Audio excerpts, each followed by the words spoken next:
Bom, pessoal, então nós vamos falar agora da estática do corpo extenso. Tá? Só lembrando que um corpo extenso é um objeto e nós deveremos considerar as medidas de comprimento dele para conseguir aplicar os cálculos. Tá? Então, por exemplo, se a gente quiser equilibrar na ponta do dedo uma régua, um caderno, a gente vai ter que encontrar um ponto onde eu possa aplicar essa força. Tá? Geralmente, qualquer objeto pode ser equilibrado, né, no seu centro de massa, ou também conhecido como centro de gravidade. Tá? Esses dois nomes eles são sinônimos. Tá? Por que chama centro de massa? Porque geralmente ele vai ficar no centro geométrico do objeto. Tá? Então, por exemplo, um objeto linear, assim, que nem esse retângulo. Ele está bem na metade. Se for um retângulo de 30 centímetros, o centro de massa ele fica ali na metade, fica aos 15 centímetros. Tá? E o centro de massa é onde se concentra a força-peso.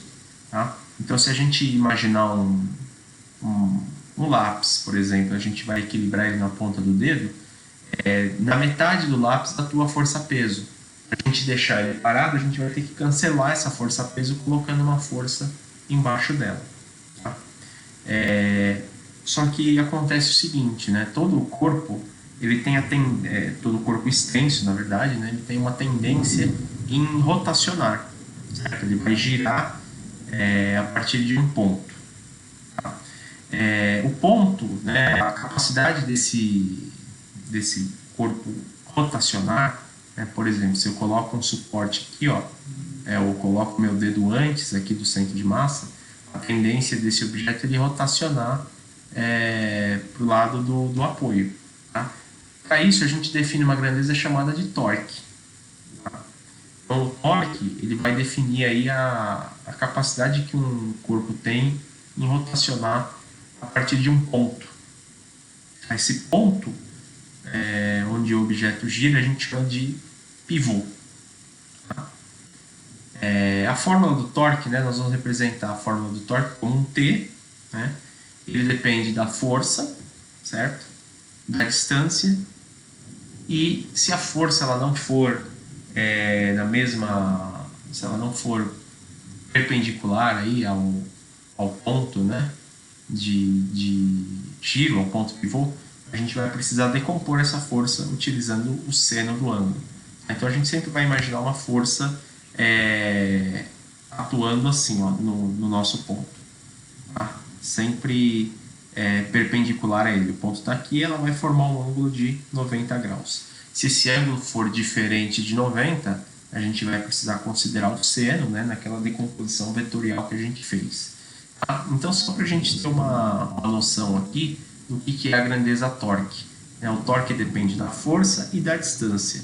Quanto maior for a distância, maior vai ser o torque, maior é o giro.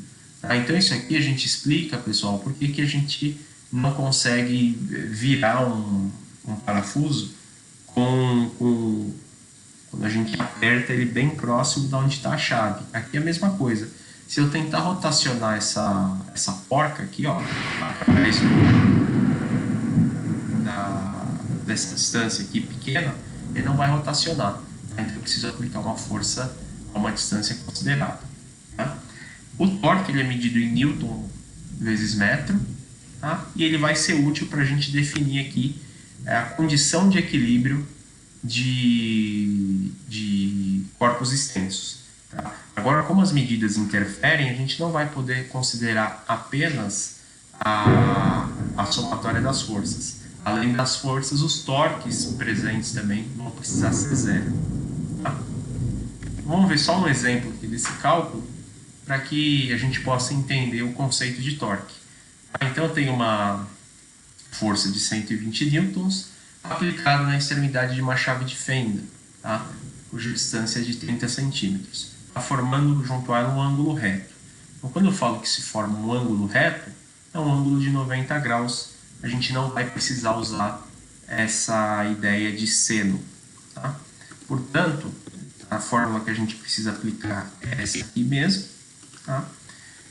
Torque é igual a força vezes a distância, né, vezes o seno do ângulo. Seno de 90 seno de 90 é 1.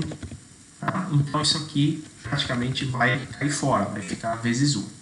Tá? A força vale 120 e a distância é de 30 centímetros, né? Só que eu preciso passar isso para metro, porque a unidade do torque é Newton por metro. Então, a gente vai multiplicar, né, por 0,3, que é a transformação de centímetro para metro.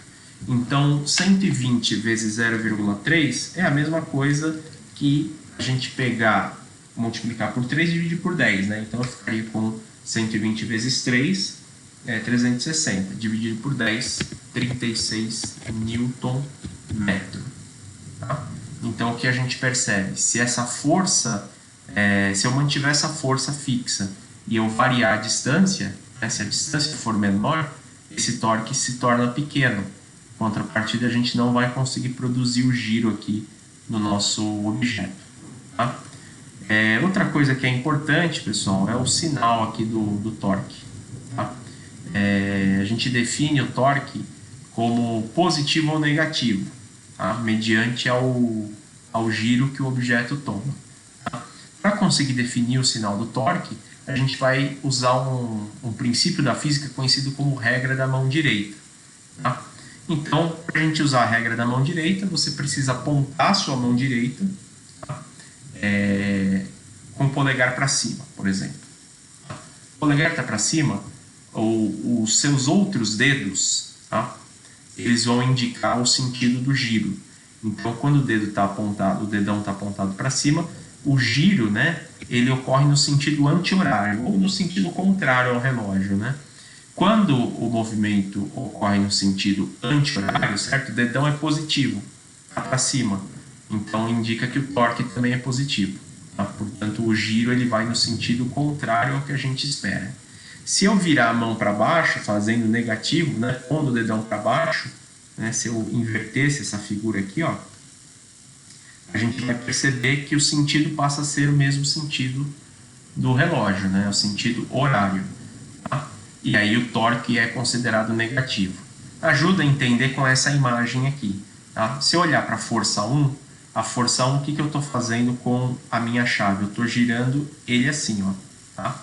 No sentido do relógio, certo? O relógio vai da direita, né, para a esquerda, assim, né? Ó. Então aqui, essa força 1, ela tem um torque negativo, ok? Já a força 2, o que ela vai fazer? Ela vai girar no sentido contrário, ó. Vai girar da esquerda para a direita. Então a força 2 atua com um torque positivo. Se a gente for considerar as duas forças, né, eu percebo que o Y é maior do que o X. Então, qual é o torque resultante? Positivo ou negativo? Tá?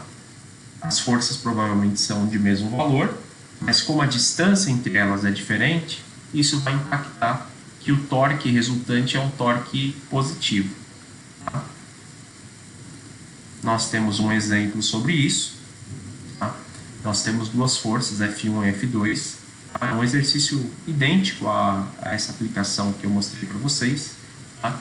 F1 é 100 newtons, F2 é 150 newtons. Tá? Temos as distâncias x igual a 5 centímetros e a distância y igual a 12. A gente quer saber, no caso, o torque da força 1.